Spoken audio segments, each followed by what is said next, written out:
നമസ്കാരം, എല്ലാവർക്കും ആമീസ് ഫുഡ് കോർട്ടിലേക്ക് സ്വാഗതം. ഇന്ന് ഞാൻ വന്നിരിക്കുന്നത് ഒരു അടിപൊളി സ്നാക്കിൻ്റെ റെസിപ്പി ആയിട്ടാണ് കേട്ടോ. അപ്പോൾ പെരുന്നാളൊക്കെ വരാമല്ലേ, അപ്പോൾ അടിപൊളി സ്നാക്ക് റെസിപ്പിയാണ് ഉണ്ടാക്കുന്നത്. അപ്പോൾ അതെങ്ങനെയാണ് ഉണ്ടാക്കുന്നതെന്ന് നോക്കാം.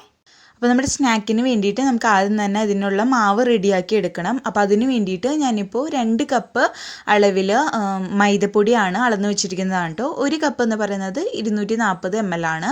ഇനി ഇതിലേക്ക് ആവശ്യത്തിനുള്ള ഉപ്പും കൂടി ചേർത്ത് കൊടുക്കാം. അതേപോലെ തന്നെ ഒരു 2 ടേബിൾ സ്പൂൺ അളവിൽ ഓയിൽ, സൺഫ്ലവർ ഓയിലാണ് എടുത്തിരിക്കുന്നത്, അതും ചേർത്ത് കൊടുക്കാം. നിങ്ങൾക്ക് വേണമെങ്കിൽ ഓയിലിന് പകരമായിട്ട് ബട്ടറോ അതല്ലെങ്കിൽ നെയ്യോ ഉപയോഗിക്കാം കേട്ടോ. ഇനി ഇത് ആദ്യം ഒരു വിസ്ക് വെച്ചിട്ട് ഇതേപോലെ മിക്സ് ചെയ്ത് കൊടുക്കാം കേട്ടോ.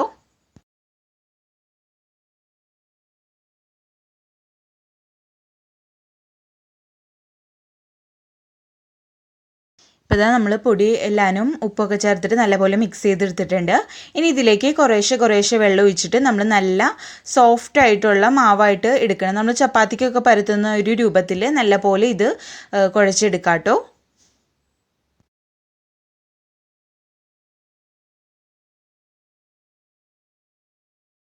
അപ്പോൾ ഇപ്പം നമ്മൾ നല്ലപോലെ നമ്മുടെ മാവ് കുഴച്ചെടുത്തിട്ടുണ്ട് കേട്ടോ.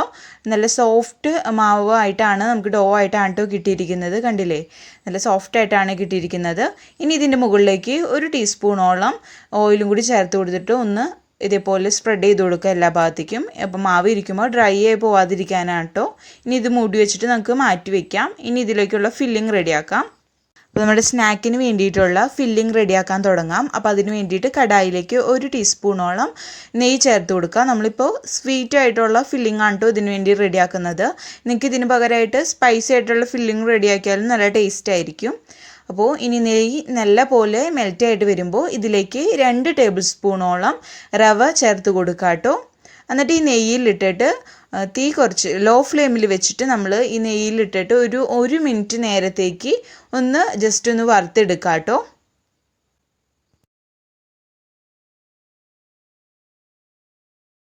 ഇപ്പോൾ ഏകദേശം 1 മിനിറ്റ് കഴിഞ്ഞിട്ടുണ്ട്. നമ്മുടെ റവയൊക്കെ ഒന്ന് റോസ്റ്റായിട്ട് വന്നിട്ടുണ്ട് കേട്ടോ. നല്ല സ്മെല്ലാണ്, റോസ്റ്റായിട്ട് വന്നതിൻ്റെ നല്ല സ്മെല്ലുണ്ട്.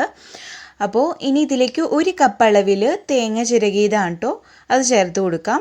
എന്നിട്ട് തേങ്ങ ചിരകിയതും കൂടി ചേർത്തിട്ട് ജസ്റ്റ് 1 മിനിറ്റ് നേരം നമ്മൾ റവ വറുത്ത പോലെ തന്നെ ജസ്റ്റ് 1 മിനിറ്റ് നേരത്തേക്ക് ഒന്ന് ചൂടാക്കി എടുക്കാം. അധികമൊന്നും വേണ്ട, ചെറുതായിട്ട് നമുക്കിങ്ങനെ കടിക്കാൻ കിട്ടുമല്ലോ, അപ്പോൾ അതിന് വേണ്ടിയിട്ടാണ് കേട്ടോ. അപ്പോൾ 1 മിനിറ്റ് നേരത്തേക്ക് നല്ലപോലെ ചൂടാക്കി എടുക്കാം. അപ്പോൾ നമുക്ക് ഇനി ഇതിലേക്ക് 1 നുള്ളു ഉപ്പും കൂടി ചേർത്ത് കൊടുക്കാം കേട്ടോ. നമ്മുടെ മധുരം ഒന്ന് ബാലൻസ് ചെയ്യാൻ വേണ്ടിയിട്ടാണ് കേട്ടോ. അപ്പോൾ ഇതൊന്ന് ഫ്രൈ ചെയ്തെടുക്കാം കേട്ടോ.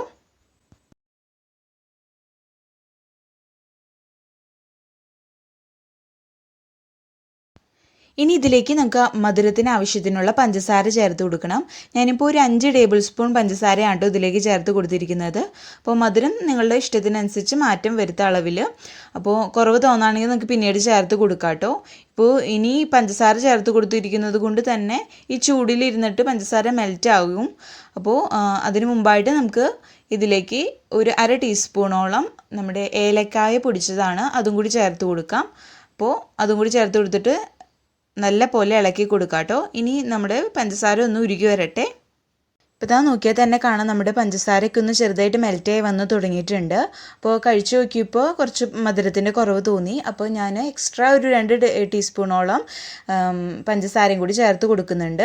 അപ്പോൾ ഞാൻ പറഞ്ഞ പോലെ നോക്കിയിട്ട് ചേർത്ത് കൊടുക്കുക കേട്ടോ. ഇപ്പോൾ എല്ലാവരും മധുരം ഒരേപോലെ ഇരിക്കണമെന്നില്ലല്ലോ. അപ്പോൾ അത് നിങ്ങളുടെ മധുരത്തിനനുസരിച്ച് ചേർത്ത് കൊടുക്കാം. നിങ്ങൾക്ക് പഞ്ചസാരയ്ക്ക് പകരമായിട്ട് വേണമെങ്കിൽ ശർക്കര ഉരുക്കി ചേർത്ത് കൊടുത്താലും മതിയാകും കേട്ടോ, എന്നാലും നല്ല ടേസ്റ്റ് തന്നെയായിരിക്കും. അപ്പോൾ നമ്മുടെ പഞ്ചസാരയൊക്കെ ഒന്ന് ചെറുതായിട്ട് ഇപ്പോൾ മെൽറ്റായിട്ട് വന്ന് തുടങ്ങിയിട്ടുണ്ട്. അപ്പോൾ നമ്മുടെ സോഫ്റ്റ് ആയിട്ടാണ് നമ്മുടെ ഫില്ലിങ് ഇരിക്കുന്നത്. അപ്പോൾ അതിന് വേണ്ടിയിട്ട് ഒരു 1/2 കപ്പ് അളവിൽ പാല് ചേർത്ത് കൊടുക്കാം. പശുവിൻ്റെ പാലാണ്, അത് ഒരു 1/2 കപ്പോളം ചേർത്ത് കൊടുക്കാം. എന്നിട്ട് ഇതിലിട്ടിട്ട് നമ്മൾ ഈ പാലൊക്കെ നല്ലപോലെ വറ്റിച്ചെടുക്കണം. എന്നിട്ട് നമ്മുടെ ഫില്ലിങ് നല്ലപോലെ ഡ്രൈ ആക്കി എടുക്കുകയാണ് ചെയ്യേണ്ടത്. അപ്പോഴാണ് നല്ല സോഫ്റ്റ് ആയിട്ടുള്ള ഉള്ളിൽ നല്ല ഫില്ലിങ് നല്ല സോഫ്റ്റ് ആയിട്ട് ഇരിക്കുകയുള്ളൂ. അപ്പോൾ ഈ പാല് നമുക്ക് മൊത്തത്തിൽ അങ്ങ് വറ്റിച്ചെടുക്കാം കേട്ടോ.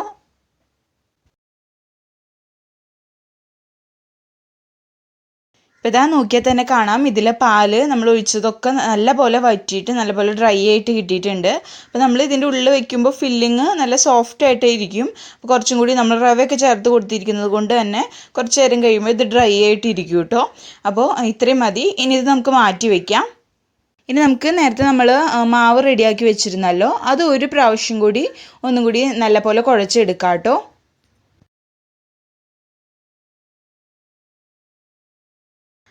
ഇനി നമുക്ക് മാവ് പരത്തി എടുക്കാം. അപ്പോൾ അതിന് വേണ്ടിയിട്ട് കൗണ്ടർ ടോപ്പിലേക്ക് കുറച്ച് പൊടി തൂക്കി കൊടുക്കാം കേട്ടോ, മൈദപ്പൊടി. എന്നിട്ട് നമ്മുടെ മാവിൻ്റെ കുറച്ച് പോർഷൻ എടുത്തിട്ട് നമ്മൾ ഇതേ ഒരു ഷേപ്പിൽ നമുക്ക് നല്ല പോലെ പരത്തി എടുക്കാം കേട്ടോ. അപ്പോൾ നമ്മൾ മാവ് ഇങ്ങനെ തൂക്കിക്കുന്നത് എന്തിനാണെന്ന് വെച്ചാൽ ഒട്ടിപ്പിടിക്കാതിരിക്കാൻ വേണ്ടിയിട്ടാണ് കേട്ടോ നമ്മളുടെ തറയിൽ. അപ്പോൾ നല്ല പോലെ നമ്മൾ ചപ്പാത്തിക്കൊക്കെ പരത്തുന്ന പോലെ നല്ല പോലെ ഇത് പരത്തിയെടുക്കാം. ഒരുപാട് തിക്കുമല്ല, അതേപോലെ തന്നെ ഒരുപാട് കനം കുറഞ്ഞു പോകേണ്ട ആ ഒരു രീതിയിൽ നമ്മൾ നല്ല പോലെ ഇത് പരത്തിയെടുക്കാം കേട്ടോ.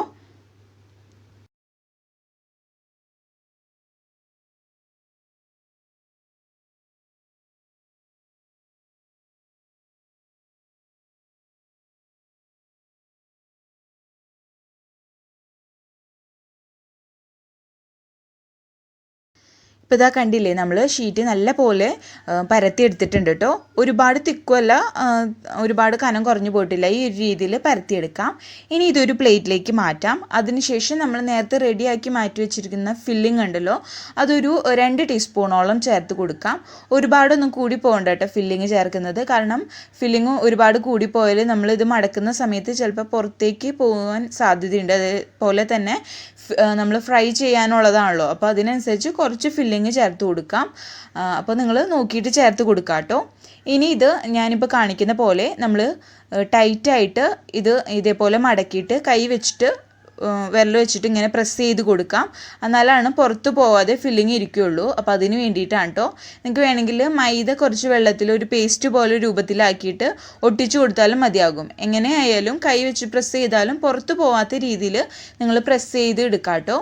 ഇനി ഒരു കത്തി വെച്ചിട്ട് നമ്മൾ ഇത് വരഞ്ഞു കൊടുക്കുകയാണ്. ബാക്കി ഷീറ്റിൻ്റെ ഭാഗം വരഞ്ഞു കൊടുക്കണം. അപ്പോൾ മൊത്തത്തിൽ അങ്ങ് കട്ട് ചെയ്തെടുക്കണ്ട, ഇതേപോലെ വരഞ്ഞെടുക്കാം. മൊത്തത്തിൽ വേണ്ട, ഈ പകുതി ഭാഗത്തോളം ഇപ്പോൾ കാണിക്കുന്ന പോലെ വരഞ്ഞെടുക്കാം കേട്ടോ.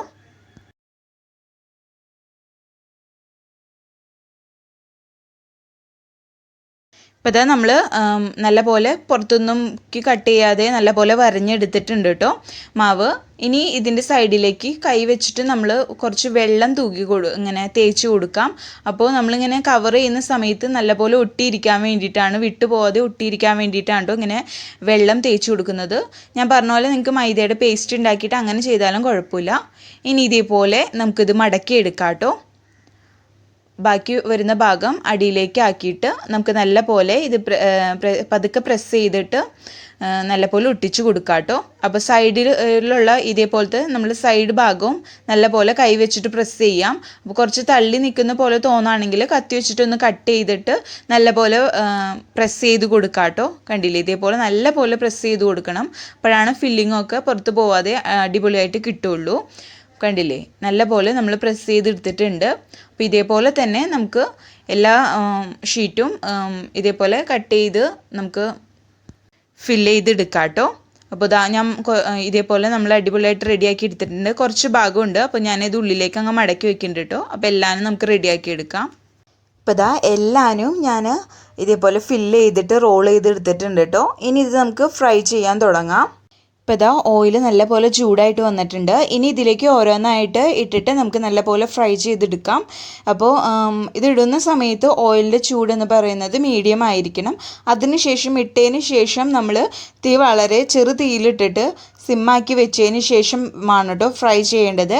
അതല്ലെങ്കിൽ നമുക്ക് ഉള്ളൊന്നും വെന്ത് കിട്ടില്ല. അതുകൊണ്ടാണ് പറഞ്ഞത് സിമ്മിലാക്കിയിട്ട് വേണം ഫ്രൈ ചെയ്തെടുക്കുന്നത്. അതല്ലെങ്കിൽ ഹൈ ഫ്ലെയിമിലിട്ട് ഫ്രൈ ചെയ്യുകയാണെങ്കിൽ പുറം വേഗം കളർ മാറുകയും ചെയ്യും. അതേപോലെ തന്നെ ഉള്ളു വെന്തിട്ടും ഉണ്ടാവില്ല. അപ്പോൾ ലോ ഫ്ലെയിമിൽ ഇട്ടിട്ട് ഇത് ഫ്രൈ ചെയ്തെടുക്കാം കേട്ടോ. തിരിച്ച് മറിച്ചിട്ടിട്ട് ഒരു ലൈറ്റ് ഗോൾഡ് നിറാവുന്നത് വരേക്കും നമുക്കിത് ഫ്രൈ ചെയ്തെടുക്കാം.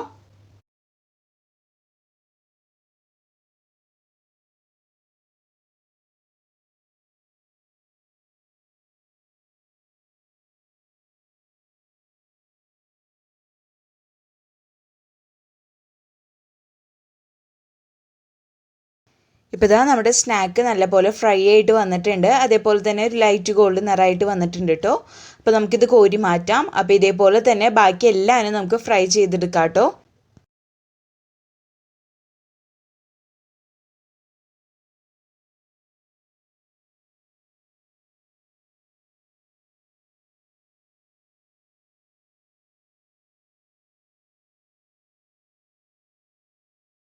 ഇപ്പോൾ ഇതാ നമ്മൾ എല്ലാ സ്നാക്കും ഫ്രൈ ചെയ്തെടുത്തിട്ടുണ്ട് കേട്ടോ. അപ്പോൾ നമ്മൾ കുറച്ച് സമയം എടുത്ത് തന്നെ ലോ ഫ്ലെയിമിൽ വെച്ചിട്ട് ലൈറ്റ് ഗോൾഡ് നിറാവുന്നത് വരേക്ക് ഫ്രൈ ചെയ്യുക കേട്ടോ.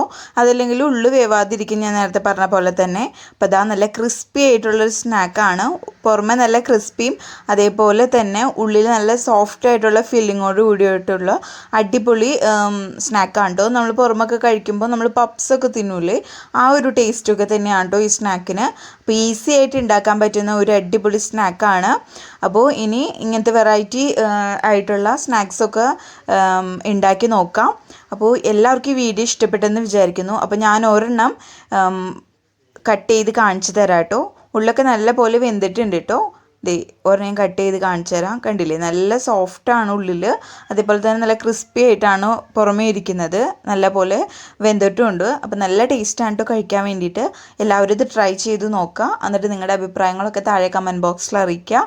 അതേപോലെ തന്നെ ആദ്യമായിട്ട് വീഡിയോ കാണുന്നവർ ആരെങ്കിലും ഉണ്ടെങ്കിൽ ചാനൽ ഒന്ന് സബ്സ്ക്രൈബ് ചെയ്യുക, ഒന്ന് സപ്പോർട്ട് ചെയ്യണേ. അതേപോലെ നിങ്ങളുടെ ഫ്രണ്ട്സും റിലേറ്റീവ്സിനൊക്കെ ഒന്ന് വീഡിയോ ഷെയർ ചെയ്യുക. അപ്പോൾ അടുത്ത അടിപൊളി വീഡിയോ ആയിട്ട് വരുന്നവരേക്കും ബൈ. താങ്ക്